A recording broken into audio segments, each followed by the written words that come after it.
Right, hey guys, how are we doing? Back with another video from Mother's Basement today. We're checking out the ones to watch for the best anime of spring 2023. I am currently really enjoying this season. I like that we've got Dr. Stone back. That's boss. Villain Star is continuing. Witch from Mercury. I caught up with that so that I could continue with this. Demon Slayer, that first episode was boss. And there's been a few interesting opening ones. Hell's Paradise, I really enjoyed the first episode of that. That was incredible. And there was a couple of others, I can't remember the names off the top of my head, but as he starts mentioning them, I will remember surely. So let's do it. Make sure you check out my Etsy shop for t-shirts and hoodies that I've designed that you can purchase. And if you want to have your name at the end of every video upload, link in the description to the Patreon page, $1 a month. Okay. Thanks. It's a rough time to be an anime fan, at least if you value your ability to sleep and get other stuff done. With Demon Slayer, Dr. Stone, Gundam Witch from Mercury, and Birdie Wing I need to catch up with that. It must have got good at some point. returning alongside Ancient Magus Bride and Ranking of Kings, plus Vinland Saga 2 still going strong so for winter. good. Spring would have had a solid anime lineup even if every new show was a dud. But having just watched all 33 of the new premieres, I can assure you they are anything but. And even I'm struggling to figure out where I'll find time for them all. Lucky for those of you who can't make watching anime your full-time job, I've managed to whittle that stacked stack of shows down to the 10 that are most worth your time. Nice. These are the ones to watch for spring 2023. Now with that out of the way, Hell's let's get Paradise. into the anime. From Son Goku flipping Bulma's car to Monkey D. Luffy stabbing himself in the face, one of the marks of a great shonen hero is a memorable introduction. And while that's no guarantee... Mate, the way that they just couldn't kill him, man, was just so boss. That second episode, you see that where he just like slices a guy's throat with his hand and then bites somebody. It's like, wow. that a series will carry on as it's begun by having protagonist Gabimaru break a katana with his neck. Hell's Paradise is certainly off to a strong start. Sentenced to death for a bunch of crimes he definitely committed, the cold-blooded killer ninja claims to be more than happy to meet his end, though with skin too tough to burn and muscles so mighty he can't even be drawn and quartered, that's far easier said than done. Also, deep down, he's a closeted wife guy who only wants to live in peace with his sweetheart, which is the real reason his ninja clan had him arrested. So when he's offered a full pardon from the shogun and protection for his family as a reward for retrieving a certain treasure, he's more than happy to jump at the chance.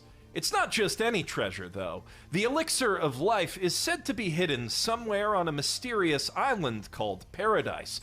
But no one's come back like alive, or when they have, they're covered in flowers and stuff. From which no man has yet returned alive, or without flowers growing out of his face. Hence why the Shogun has pulled together an elite yet expendable team of condemned criminals to nab the prize. A seppuku squad, if you will. Only nanobombs and brain surgery haven't been invented yet, so each crook has to be paired with an elite executioner ready to cut their heads off the second they fall out of line. Which kinda defeats the purpose of sending expendable goons on the mission, but Protag-kun just ripped a dude's throat out with his teeth, so I really don't want to piss him off by nitpicking the logic of his series too much. Hell's Paradise is definitely one of those anime dominated by the rule of cool, but it is pretty damn cool, and it also has some surprisingly strong character writing underpinning its bombastic and bloody action that should hopefully give it some real depth and staying power.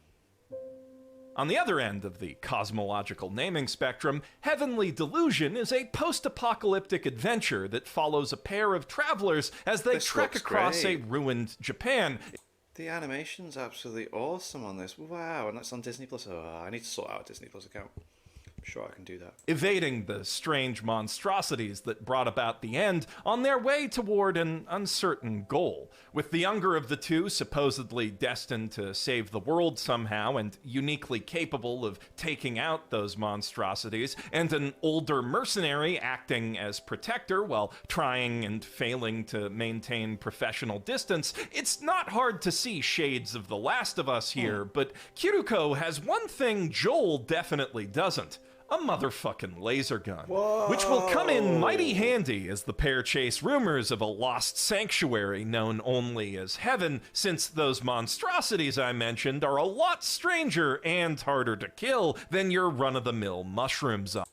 Wow, this looks awesome. In a brilliant flourish of dramatic irony, we actually get to see what Heaven looks like right from the jump. A fancy ecodome where plants flourish under artificial sunlight, and another group of kids gets to enjoy mostly carefree school lives, attended by robot servants and watched over by kindly old teachers who I'm sure have no ulterior motives whatsoever. All told, they have it pretty good, with little to worry about beyond your typical teenager stuff like drama, jealousy, and hormones, but curiosity is one of those inescapably human traits, and some of those kids are starting to wonder what lies outside the outside. My curiosity... I'm getting, like, hints of Promised Neverland and Darling in the Franxx. Do you get what I mean? Like, the style and the place and certain things happen in Darling in the Franxx, but then the whole aspect of, yeah, there's something going on. Curiosity has likewise been piqued by the myriad mysteries lurking at the edges of both sides of this parallel story. There's a lot going on in this anime, and all of it is fascinating enough to grab my attention, even without the gorgeous artwork, sharp, tense direction, and lively animation. Though I'm certainly not going to complain that those production values are there. I am so relieved that Disney Plus managed to keep this one out of jail, because it has the potential to be every bit as great as summertime rendering, and it would have been a real shame to see it fall into obscurity. All right. Keeping up this whole afterlife theme we got going, our third entry explores the less famous third option that doesn't get a mention in Guilty Gear's battle intro: necromancy. Okay. Dead Mount Deathplay, the latest anime. Oh, right, yeah, they added the episodes.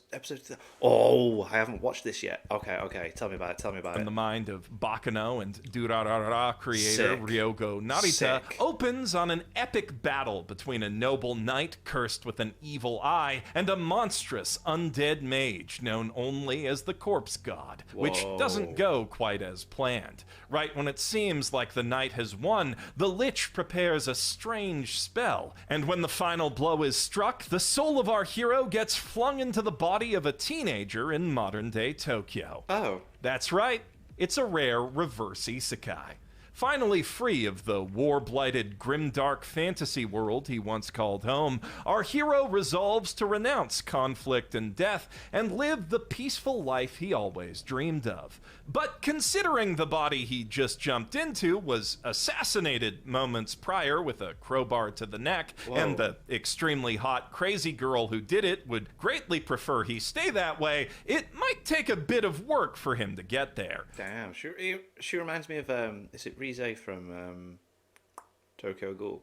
Especially since Polka Shinomiya, the timid rich kid whose body he hijacked, doesn't exactly have the muscles to make up for the apparent lack of magic in our world and defend himself. I won't spoil exactly how the ensuing fight goes down, but I can promise you Unalived Mount Unalive Play is a bloody good time with extremely fun over-the-top action and the same top-tier banter that you've come to expect from Bakano and Durarara. Not to mention some genuinely clever surprises that really caught me off guard. Equally surprisingly, that's the closest thing you'll find to an isekai. Oh, I love this. This is so good. The Megumin series is great. In this video, outside the bargain bin at the end, that is.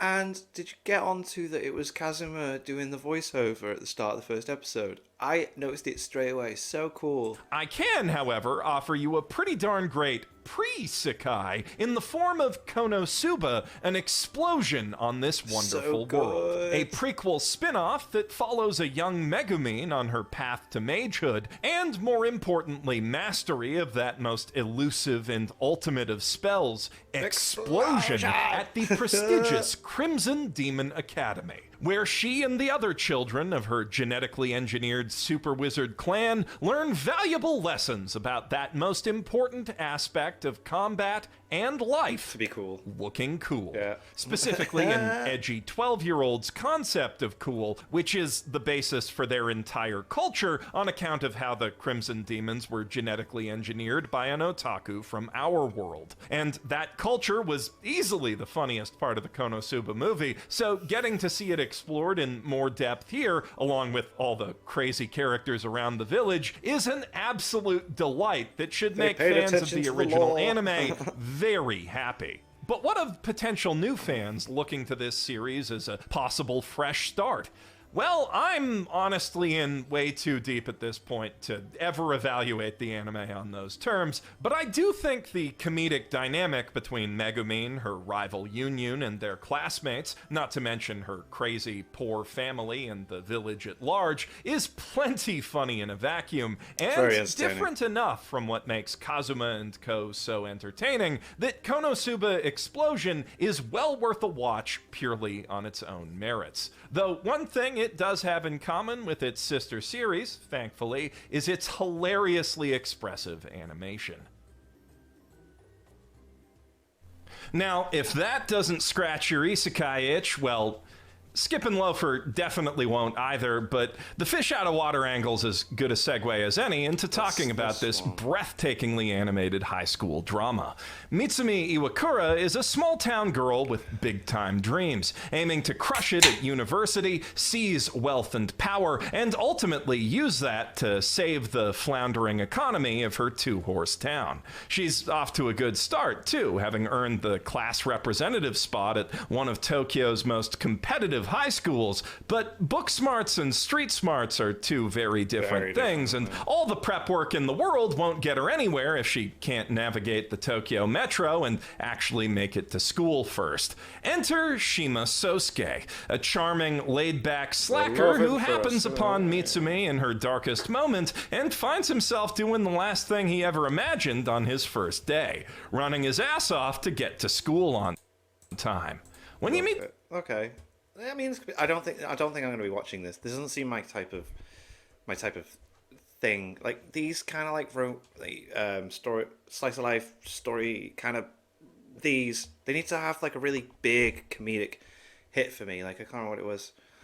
What was the one where it's like he jumps over the fence? It's like it's egg time or something like that. That was funny. It's like I can't remember what it's called. The right person, they can bring out a side of you didn't know was there, and I think that's one of the most beautiful things in the world. Though the visuals of this anime, especially the OP, come a very close second. Of course, how well a story about stuff like that will work ultimately depends on the strength of its characters, but thankfully that's exactly where Skip and Loafer excels the most. If you've been searching for another high school romantic drama that'll hit like Horimiya, look no further. I think that's what I was thinking of, Horimiya. Quite possibly.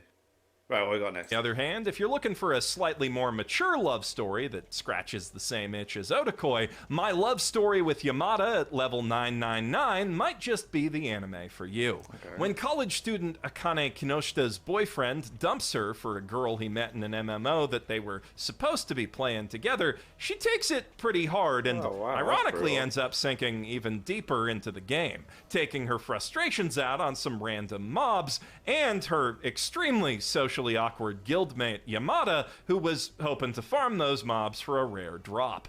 But their relationship takes an unexpected turn at an offline event where Akane was hoping to make her ex jealous, where she ends up running into Yamada yet again, literally this time, and discovers in the process that not only is he shockingly hot, he's also a locally famous pro gamer, and oh my... more importantly, her ex is one of his reply guys. Oh, love it. God. Instantly concocting the perfect revenge strategy, she bribes Yamada into posing as her new beau, an attack that proves to be not very effective, so they go out drinking. But once they actually get to talking in the aftermath of that embarrassment, Akane finds herself falling for the handsome, soft-spoken nerd.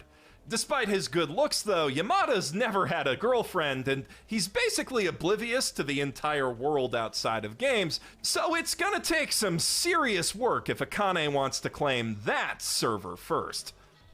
Well, that's one high school romance and one set in college, so we may as well add middle school to the list with The Dangers in My Heart. We all know what they say about the quiet kid in class, but in Kyotaro Ichikawa's case, it's absolutely true. Beneath his emo fringe lurks the cold, calculating eye of a killer. And before that eye goes lazy on account of his haircut, he intends to end the happy-go-lucky moe anime atmosphere of his class by cutting up one of his popular classmates, ideally Anna Yamada, the tall, beautiful, and bubbly class idol whose bright and sunny disposition puts her in a whole different world from the dark loner anti-hero of this fearsome psycho thriller. Or at least, that's what he tells himself. From the outside looking in, it kind of seems like Ichikawa's just going through a chuny edgelord phase. Flowers of Evil, this anime ain't. When he catches Yamada alone in the library, pigging out on snacks behind her friends' backs, and learns she's actually a lot less put together than she first appears, Ichikawa finds himself compelled to encourage rather than eviscerate his ditzy classmate, which is definitely why he bought the magazine that she modeled in and hides it under his pillow, because she just looks so sad that nobody bought it. That's why, that's the only reason. And Yamada, for her part, finds herself increasingly drawn to that funny little weirdo in the library with all his adorable little overreactions. It's a very cute and wholesome series. Ichikawa may tell himself, I'm so fucked up. And he may even be kinda right, but it's middle school. Everyone's weird and awkward.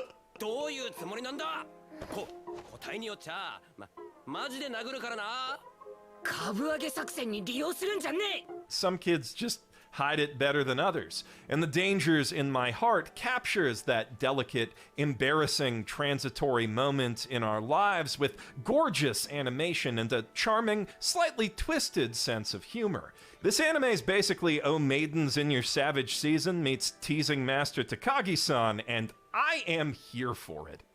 While I'm busy making Ava references, let's talk about Mahou Shoujo Magical Destroyers, a magical girl anime that... Oh, okay. That's on Crunchyroll. Might check this out. It feels like it fell out of a parallel universe where the founder of Gainax never committed tax fraud, and thus the band never broke up. Right. Don't get me wrong, I love me some Trigger and Kara anime, but this one goes hard in a very specific way that I just haven't seen in over a decade, which makes it quite appropriate that the anime itself is set in 2011, 3 years into a total ban on all things anime and otherwise nerdy in Japan, where the only thing standing between the awo-faced forces of the fascist anti-anime regime and the total de-otakufication of the nation is a small but scrappy band of nerdy rebels, based out of Akiba, of course, and led by the legendary otaku hero and his elite team of magical girls. Mysterious masked pink, stupid sexy blue, and leading the pack with a fiery passion that says, fuck your squad naming conventions, Mahou Shoujo Anarchy. Nice. This definitely isn't a show for every kind of anime fan, but for the cool ones who fuck, its blend of high-octane animation, over-the-top characterization, and balls-to-the-wall insanity in the plot department should make Magical Destroyers an instant all-time fave. And I promise its deep-fried, distortion-heavy punk rock OP will be stuck in your heads for years to come. Now, that last anime was pretty intense, and I'm about to cap this list off with something even wilder, so let's take a quick breather by soaking up the sleepy vibes of Insomniacs After School. Or maybe I should say the tired yet frustratingly unsleepy vibes. The story of this one is exactly what it says on the tin. Ganta Nakami is known by his classmates as a lazy, off-putting grump, but his short temper and tendency to nap in class are in fact products of a chronic sleep disorder that leaves him staring at the ceiling till the sun comes up each night. When he stumbles on cute classmate Isaki Magari catching Z's in the school's supposedly haunted observatory, though, they both realize they're not as alone as they thought they were in their sleepless struggles. Before long, the pair begins sneaking out to enjoy each other's company and the liminal world of their town as their classmates and neighbors slumber. And that observatory becomes a secret base of sorts, a haven where they can recover from and help each other deal with the daily struggles that come with their shared condition. A little more small town and a lot more down to earth than last summer's non-sleeper hit Call of the Night, Insomniacs After School will almost certainly appeal to the same crowd, promising a relaxing and relatable look at the challenges that come with this common condition and how having someone to share in your pain can change your whole world. Last but not least on the list is Oshi no Ko. Now, this so it's on High Dive. I need to find a way to watch this. Just after one episode, this knocked Full Metal Alchemist Brotherhood off of the #1 list of on my anime list, didn't it? I need to see this. I need to watch it. Like, how do you do that with one episode? Easily my most anticipated new show of the season. I have no clue what it's about. How could a new story from Kaguya-sama creator Aka Akasaka not be? And I'm happy to report that its premiere absolutely exceeded my expectations in every possible way. Oh no, wait, didn't Gigok do a video about the manga for this? I'm trying to remember now. Pretty sure he did. I'm on flashes now. Gorgeously animated by the artists at Doga Kobo, with top-notch acting and sound design to boot, and, of course, the incredible character writing and plotting that we've come to expect from that master mangaka. But I really don't want to say much more about that plot or those characters because holy shit, this first episode is an unpredictable roller coaster ride that absolutely earns its feature-length runtime. I can tell you that its story of an up-and-coming teenage idol struggling to hide an unexpected pregnancy with the help of a doctor who happens to be a fan is exciting and emotional and shines quite the stark spotlight on the dark and dishonest side of Japan's entertainment industry. But beyond that, you'll have to trust me when I say this is one of those anime you want to experience blind.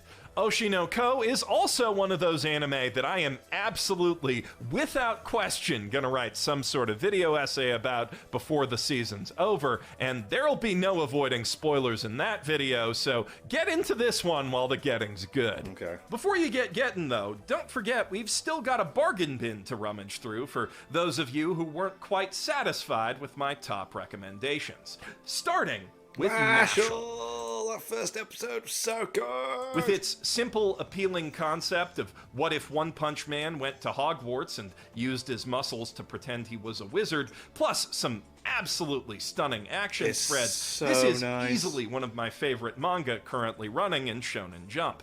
And its new anime adaptation is pretty darn solid too, but this season is just so darn stacked that anything short of exceptional couldn't make the cut.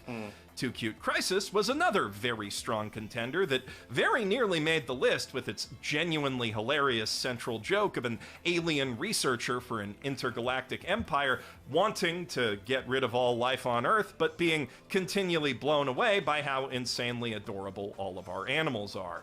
Would have made a great segue out of that Battle Cats ad too, but alas, I had to make cuts somewhere. That said, with its insanely gorgeous artwork and instantly lovable characters, the series I had the hardest time taking off the list was definitely Otaku Elf. A charming little slice of life comedy about a sick... You see, I'm in this situation now where, like, Funimation and Crunchyroll merged. Cool. Netflix, I'm fine. High Dive and Disney Plus are now the things that I don't watch.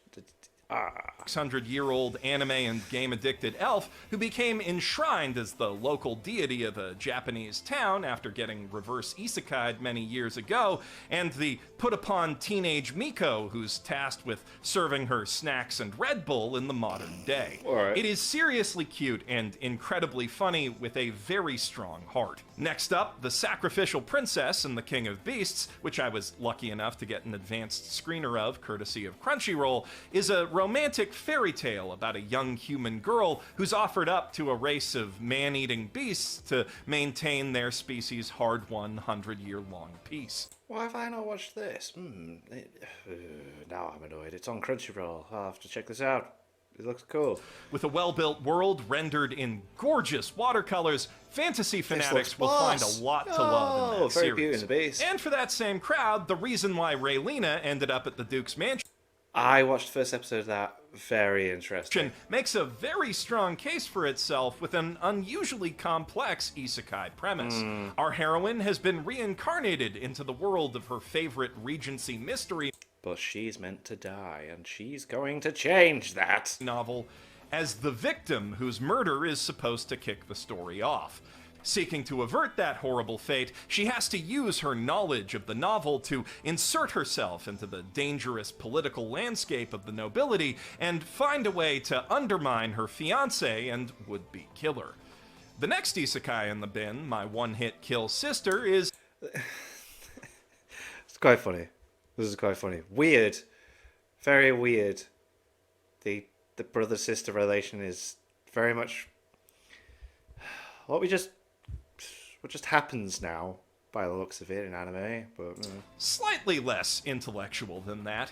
Its title probably evokes a whole host of assumptions in your mind, but rest assured, it's even more ridiculously incesty than you'd expect. Like, One-san is down so bad for her brother that she isekais herself just to be with him.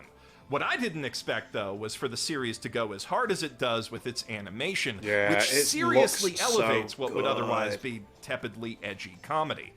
On the opposite end of the isekai comedy spectrum, we have...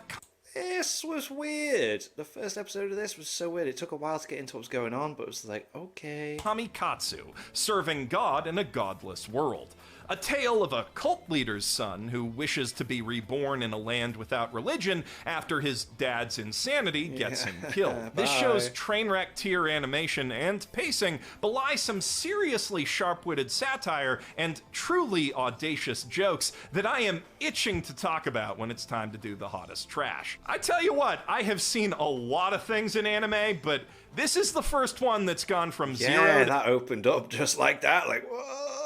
Hand job CPR in 4 minutes flat. Yeah. Speaking of compelling trash, The Cafe Terrace and Its Goddesses is a harem comedy about a dude who inherits his grandma's house and beachside cafe, and the 5 unbelievably hot squatters/waitresses who try to seduce him into letting them stay there instead of tearing it down to build a parking lot. The story in this show is pretty basic, but its characters are incredibly endearing, and more importantly, the plot is some of the best I've seen animated in ages, speaking as a connoisseur of such things. In the meanwhile, here's a list of the 10 ones to watch and where you can watch them. Sweet, so, yep, I need to check that out. Oh, I need to check that out. Might watch that after this. Yep, gonna have to check that out. This is the love stories, man. They don't... I'm too heartbroken from life to endure and see things I'll never have. But yeah, if you need a quick refresher before you go. I'm Jeff Thu, professional anime cat dad, and I really gotta go lint roller this jacket, so I'll see you later. Bye-bye. Weird. I think this is the first time that in the opening, where he says, is this the ones to watch for whenever, it doesn't come up with the text for it. So my thumbnail's going to be completely different to how it has been for every single ones to watch that I've done up till now. Isn't that a weird thought? Some decent anime there that I have checked out, and some decent anime that I haven't. So, yeah, I think the love stories don't do it for me, though, you know? That's not my... Not my thing, but there are a couple on there that I might have to check out. That Death Mount Play, I'm going to have to check that out. That looks cool. But yeah, make sure you check out my Etsy shop. T-shirts and hoodies are on sale there that I have designed myself. They look pretty good. I'll be adding some more next week. They're all limited, so like every 3 months they go. And I'm not going to put any more designs back. So when you've bought one, after 3 months, you've got something that never comes back. And thank you to my patrons. If you want to have your name at the end of every video I upload, link in the description to the Patreon page. $1 a month is the last spot challenge. Greatly appreciate that, guys, for that. And thank you all for watching. What do you guys think of that? What do you guys think of this? Click like, subscribe, leave comments down below. Let me know what I should watch discuss in future videos. I'll see you guys. All you guys, knee down.